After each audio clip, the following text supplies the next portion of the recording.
আমাদের ছিল আজকে ফটোশ্যুট করার একটা শারদীয়া লুক দিয়েছি একটা বাচ্চা মেয়েকে, সেটা আপনাদেরকে অবশ্যই দেখাবো। আর তাড়াহুড়োতে আগে খাওয়ার ভিডিওগুলো করতে পারেনি, কারণ আমার বর তারপরে হচ্ছে আমার মা সব আগে খেয়ে নিয়েছে। তো এবার আমি আর মাহি বসবো, মাহিকে খেতে দিয়ে দিয়েছি। এই যে মাহি এখন খাওয়া দাওয়া করবে, দিয়ে বাড়ি যাবে। আর আমি রান্না করেছি, এই যে এখানে রয়েছে ভাত, এখানে রয়েছে চাল কুমড়ো দিয়ে মুগের ডাল, এখানে রয়েছে ফুলকপি আলুর তরকারি, এখানে রয়েছে ধনেপাতার পকোড়া, এটা রয়েছে পালং শাক,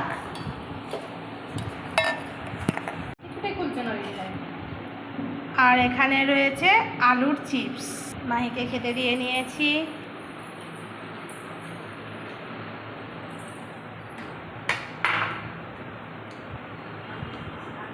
কেমন হয়েছে মাহি? খুব সুন্দর, ভালো হয়েছে? টাটা বন্ধুরা।